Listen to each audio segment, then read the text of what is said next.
Hello, and welcome to Integrative Process Psychotherapy, a human way of understanding what we do as therapists.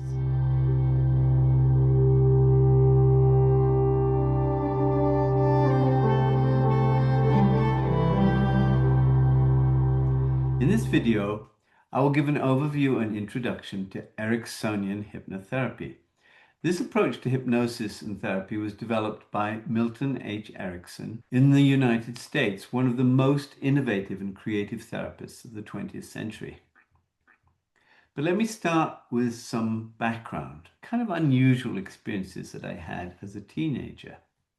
In Ireland in the 1960s, there was a number of traveling stage hypnotists. And as a teenager, I attended some very entertaining performances. The stage hypnotists were able to do all sorts of extraordinary things with people on stage and in the audience. Also, I heard many really strange, rather magical stories of what hypnosis could do from my friends. So I was fascinated. Of course, during the performances, I always wanted to go up on the stage, but each time I tried, the hypnotist rejected me. It seems I was not a very good hypnotic subject.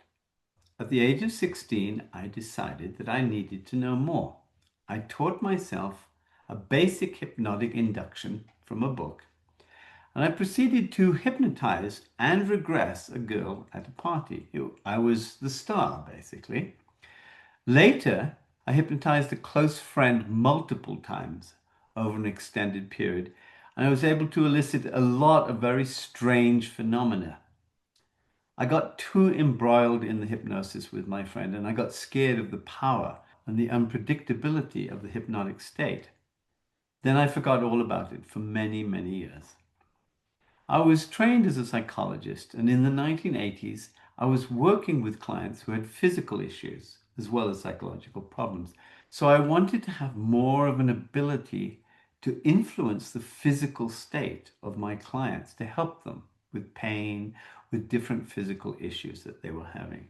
So I trained with many of the first generation students of Milton Erickson in London. Since then, I've integrated hypnosis and hypnotherapy into my therapeutic practice. It's part of what I think of as an integrative style. And I developed that style that suits my nature and my way of working. This video reflects my current understanding and practice of hypnotherapy.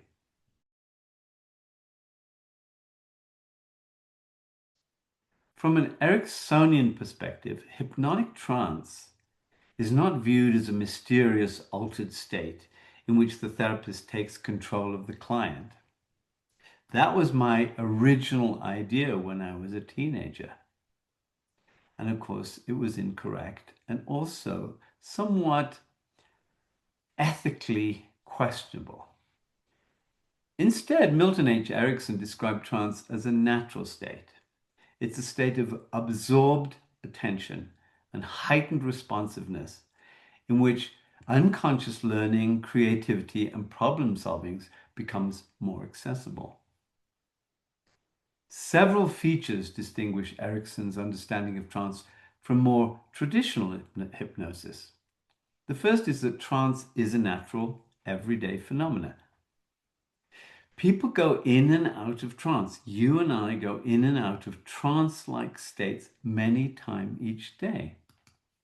So, for instance, if we become completely absorbed in reading a novel, or we're driving for miles, and after a little while we realize we don't really remember part of the journey. That's sometimes called highway hypnosis.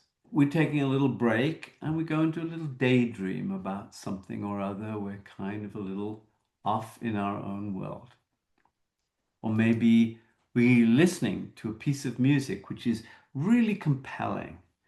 Or we're watching a movie and we get really involved in what's happening in the movie. We're identifying with some of the actors, even though we know it's not real. It can happen just in a normal workday when we're focusing so intensely on a problem that the awareness of our surroundings fades away. Therapeutic hypnosis simply utilizes or uses this natural capacity intentionally and directs it towards positive change.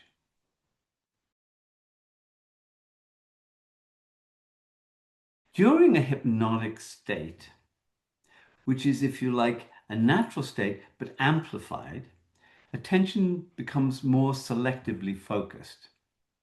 It narrows towards particular experiences while other external happenings become less important. They kind of fade out. But you're not unconscious. Rather, it's as though your awareness is organized around certain internal experiences, such as particularly sensations and bodily feelings, or maybe images and things that you imagine, dreamlike images even. It can go into memories and emotional states. But basically what is happening is that external distractions recede into the background and these internal experiences take foreground and you get involved in them. Most people find the state extremely pleasant and relaxing because it turns down the ordinary mental chatter and it allows us to feel more immersed in a particular experience.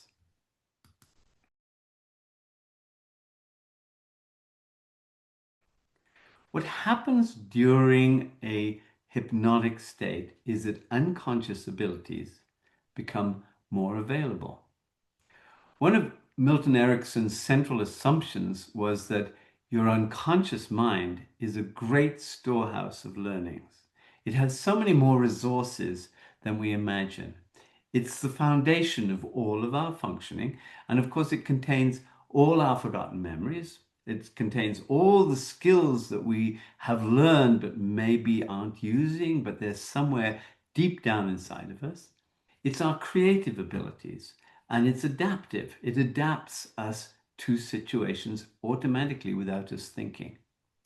And the conscious thinking doesn't necessarily reach those abilities that we can do unconsciously or which are available unconsciously. Hypnosis then is less about implanting suggestions or telling a person what to do or what they should experience, but it's about creating conditions in which these existing resources emerge naturally. Because of our upbringing and socialization, we're often unaware of or even blocked from accessing these inner resources. And you could say that that's one of the things which is very apparent with our clients in therapy, that they cannot access inner resources which are already there, but are somehow blocked from their consciousness. And it's our conscious attitudes and beliefs that restrict what it's possible for us to know and experience.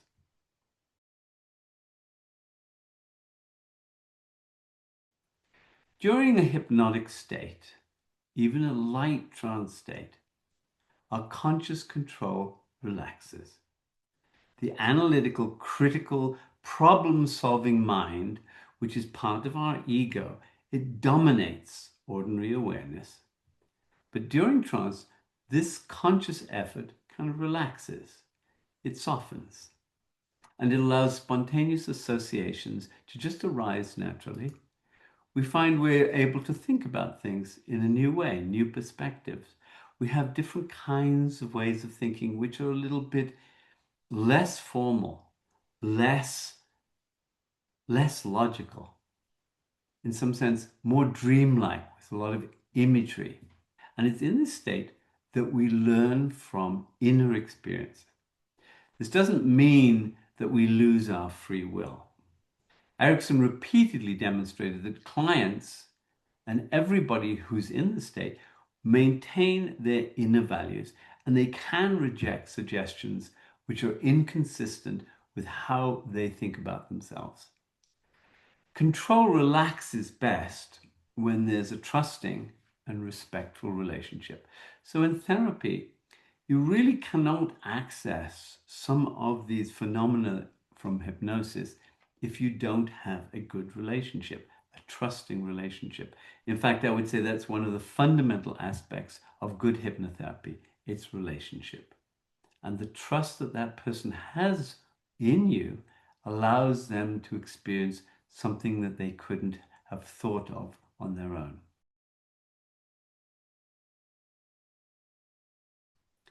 So trance is very individual. It's highly individualized. There's no correct way to go into a trance. Yes, you can actually have a formal induction where you tell a person to relax, to feel certain feelings in their body of comfort and relaxation and settling. And you can go through their body, and it's very effective in helping a person relax and settle.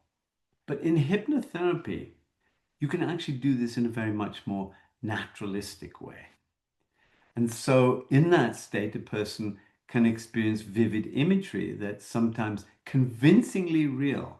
I can remember one of my first experiences of hypnosis was looking into, in my imagination, into a river. And not just seeing the river and the top of the river and the light bouncing off the top of the river, but then looking in and seeing rocks and maybe little fishes, and then little bits of green things, stuff floating by. And it was real for me. I could see it.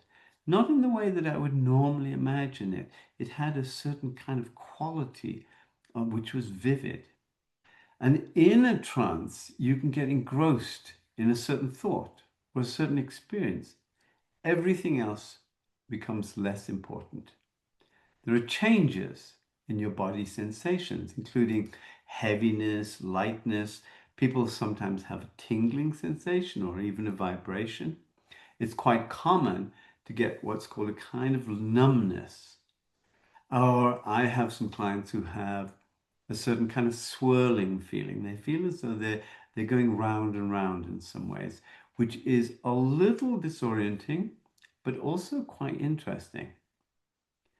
One of the things which happens in hypnosis is that you do not necessarily remember the experience fully. You have partial or full, sometimes full amnesia if you've gone very deeply. And this is not abnormal because if you think about it, we have partial amnesia for most of the experiences that we have every single day. We don't remember every single aspect of our experience that we've had during a day. It just comes and then it slips out of our memory. The other aspect, which is quite useful, is a distorted sense of time. Time can get expanded or it can get contracted. A person can have an experience that seems to last a very long time, but from an outer point of view, it's only a moment or two. Or it could be that the person has a sense that time is very short and they've been in that state maybe for half an hour and they think it's only 5 minutes. All of these can be used to help a person experience something that's helpful them therapeutically.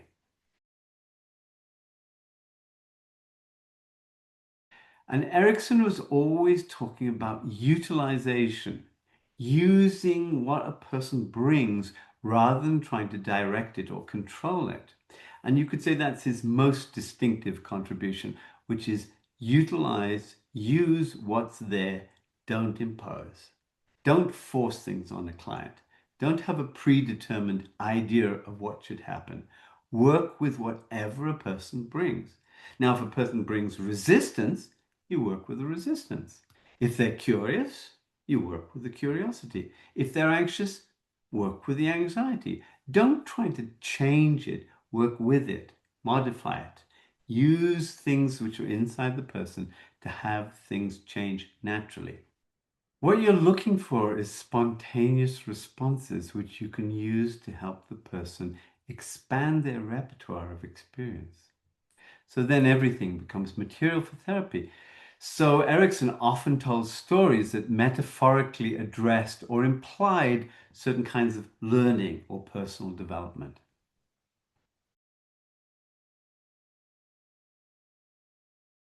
Trance hypnotic states facilitate experiential learning.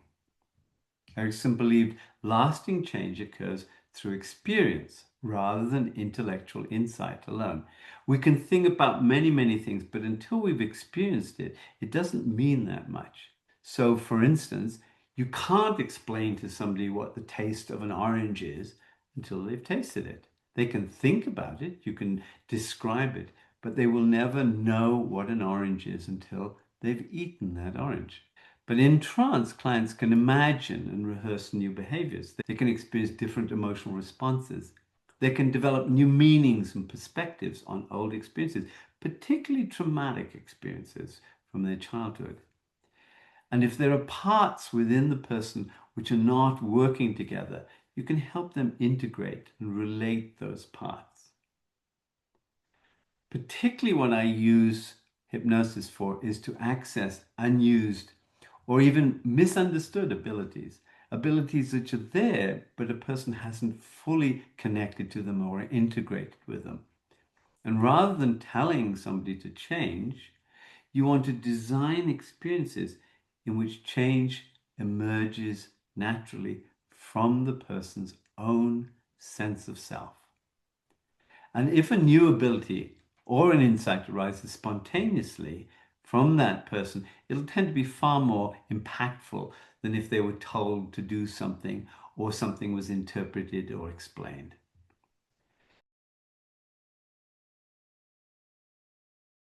Modern perspectives on hypnosis are really expanding the idea that hypnosis really changes aspects of your brain. And Erickson's observations in the 50s, 60s, up until the 80s when he died, really are held out by some of the research. Hypnosis, it seems, is a focused attention. It's a state of absorption in a particular experience. It changes executive control and self-monitoring. And there seems to be an interaction of large-scale brain networks. Particularly, it modulates a default mode network, which seems to be related to our sense of ego control and self. And it changes the way in which the central executive and salience networks work together. Research in hypnosis and psychotherapy has shown that combining approaches with hypnosis, say CBT and hypnosis, facilitates greater change than that approach on its own. Hypnosis isn't a therapy in itself. It's a way of doing therapy and using these techniques and integrating them in a much more successful and impactful way. So most researchers today don't view hypnosis as a unique or mysterious state, completely separate from our ordinary consciousness. It's understood as a distinctive mode of attention and cognitive processing, increased absorption and responsiveness to suggestions, expectations, and imagination. This is a concise definition of Ericksonian hypnotherapy and trance states. It's a naturally occurring state of focused attention and absorbed awareness in which conscious control relaxes sufficiently for unconscious resources, learning, imagination, and adaptive change to become more accessible. Hypnotherapy is a collaborative process. It's a relational process which allows the client's own capacities for learning and healing to emerge.